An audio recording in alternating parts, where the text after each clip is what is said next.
Well, hello everyone. Welcome back to Eddie's World of Figures. Today we're going to be reviewing Orange Piccolo from SS Figuarts.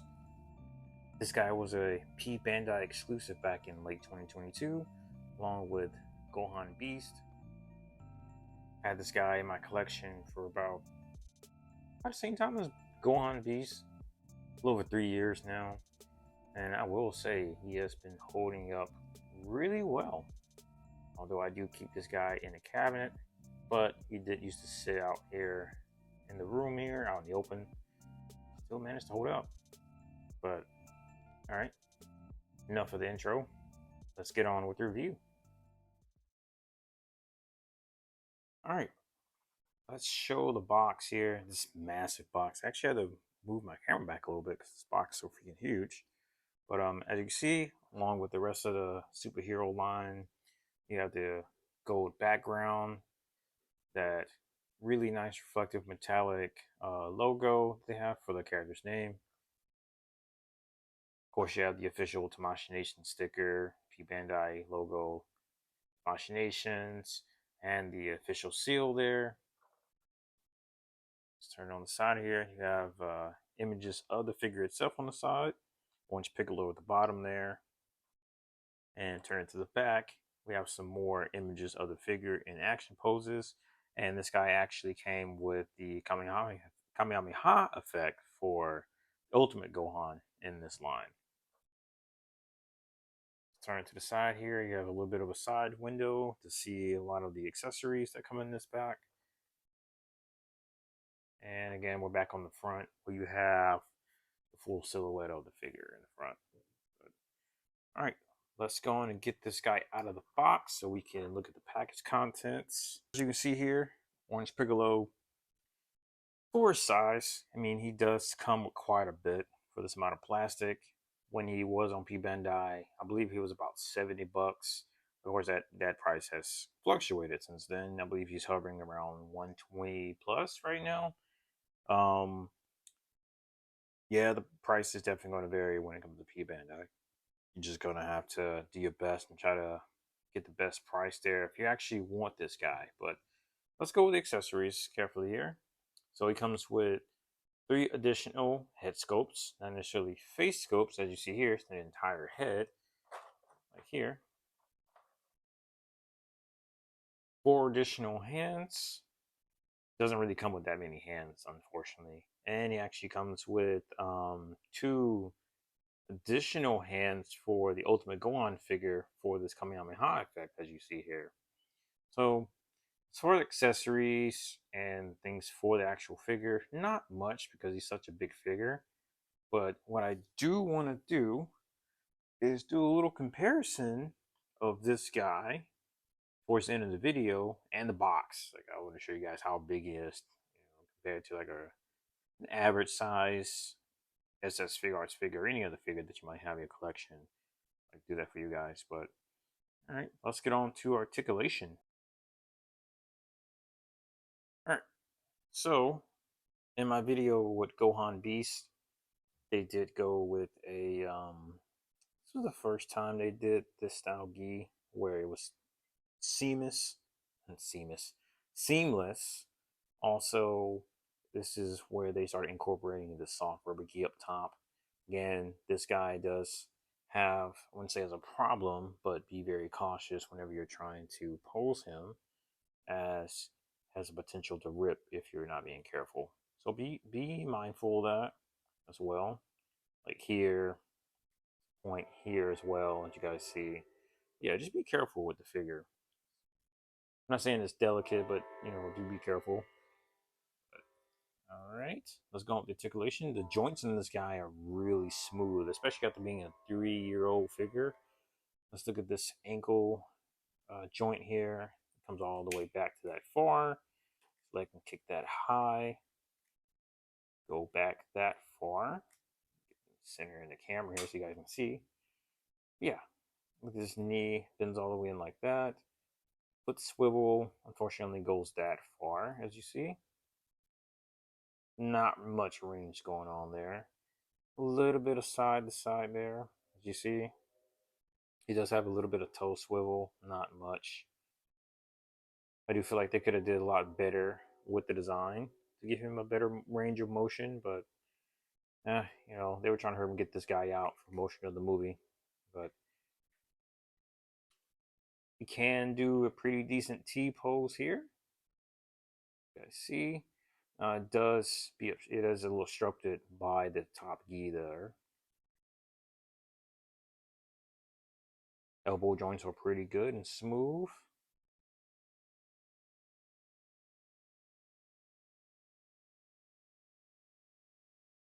The arm does rotate all the way around.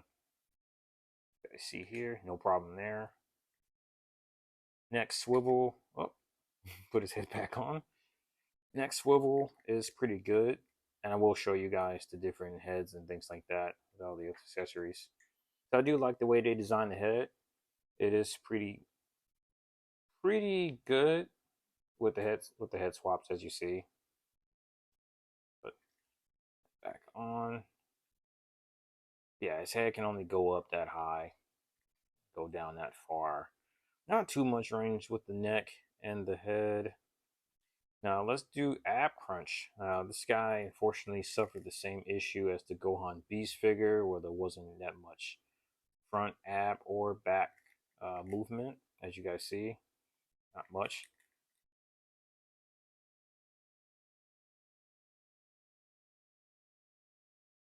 Not much at all. But regardless of that, this is still an overall good figure. You can somewhat do the splits, as you guys see here. No issue. The plastic here is a hard plastic. This is a hard plastic here. Now, I will say, having this guy like in your hands, he's pretty sturdy. Now, he's definitely not a cheap build. He's very sturdy. The legs, I don't know if it's just the paint or just the quality of the plastic, but it feels a little soft. Of course, this is like the soft rubber gi up here, and of course that's going to feel soft. But for this to be hard plastic and still have that feel, it's just really good quality right there. Really good quality. But yeah, regardless of that, articulation and things like that are they're decent. They're decent for this big of a guy. Yeah. All right. Let's move on to the design of this guy. Let's move on. I want to touch bases on that because there's some things to touch. All right. Let's get to the design of the gi itself. As you guys see in the camera, there's a nice purple to it, but also there's a little bit of pink, maybe purplish shading going on to kind of give that feel like he's powered up. But it's just really nice touch. It's a little bit of some right here in the middle of his chest here at the bottom towards the belt. Some on the sides here, as you can see.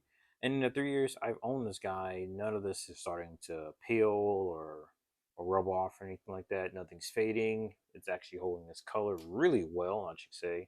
There is no fading on the back, although there's no shading on the back. I don't know why they didn't do that. SS Figuarts has a tendency of not putting shading on the back for some reason. Don't know why. Maybe cost savings or who knows.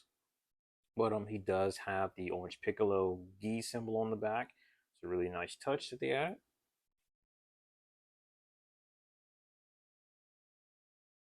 Also, you can see here there's really nice designs in his muscle striations.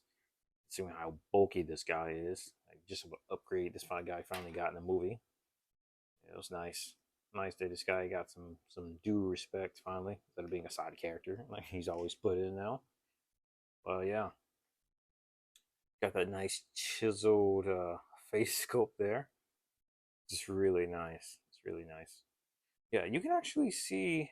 I'm not gonna move it too much, but you can actually see they actually sculpted the actual torso. So all that's painted, very much detailed, the same as you see the arms here. If you actually wanted to, I'm not gonna do it with my figure. I've seen other people do it. You can actually remove this top key and just have him as he's shirtless, where he was somewhat seen in the movie. I wish they could have made like another version of this guy where he's a little bit damaged, like they did with Gohan Beast. Because we have the Ultimate Gohan with that gi, although it doesn't have the soft rubber up top. But you have options. I really wish they could have really did more with Piccolo in that series, but hey, it is what it is. So, but next I do want to do a bit of a size comparison with this guy. I'll get Gohan Beast out just so you guys can see just how massive this guy is. Now he's not the biggest figure from the SS Figuarts line, especially in the Dragon Ball line, but he's pretty huge. So let's go on and transition over to that. All right, brought my Gohan Beast figure out here. So as you can see, this guy is much bigger than the Gohan figure here on the right. Like I like that it did incorporate it. Of course, I'm glad it didn't really make him the giant version from the movie. It's like, where would I even put this figure if he was that big? Pretty much cost wise too. Um, I do like that they did keep it relatively. I'm not gonna say they don't necessarily keep the dimensions accurate, but they came pretty close. Like Piccolo was big, but he wasn't ginormous standing next to Gohan. But it's a really nice size. Really nice size when you put them next to each other. And they go well together, especially with the nice shading that they did for these premium figures. It's nice. Nice little touch. Also, I do want to bring the boxes out so you guys see the difference in the boxes right quick. So that's the Orange Piccolo box. Where is my Gohan Beast box? Oh, here it is. And look how big this box is compared to the regular Gohan Beast box. Just a massive box to house that guy over there. Look at there. Yeah, I just want to show you guys that real quick and just the size difference of the packaging itself. Like, just how much it took to put this guy in the package. But yeah, I'll show you guys that real quick. All right. All right, guys. I don't want to take too long in this video. I just wanted to do a quick, review of my Orange Piccolo figure for my collection here. There's not really too much that comes with this guy, like I mentioned before, but overall, he's a really good figure to own in your collection if you manage to get him for a really decent price these days. Because Piccolo and Gohan are definitely becoming a lot more popular, especially from the superhero line or just super in general. Especially now that we have that new Dama series coming out, popularity for Piccolo is definitely growing. Um, but I will say again, if you guys are interested in getting him, I would highly suggest it, especially with just the seamless gi that they came out with. Because this guy was the second in the line that they did this with, and the articulation, it's actually really good for what they did. It could have been a lot better, I will admit, but you don't have to worry about any of the fading or things like that. Of course, if you actually take care of the figure, you're not touching them while your hands are dirty or oily or things like that, because that will deteriorate the plastic and things like that over time. But overall, I would give this figure, I'm gonna see about an 8 out of 10, just because of the size, what you get with it, the price that it stands at, um, just overall quality of this figure itself, and it's Piccolo. Can you not love about Piccolo?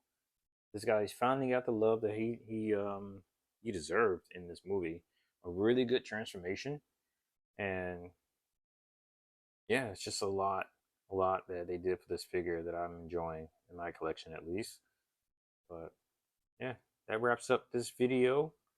If you'd like to see more, be sure to like, and if you don't want to miss any other videos that I post, be sure to subscribe so that you're staying on track. And that's it, guys. Talk to you later.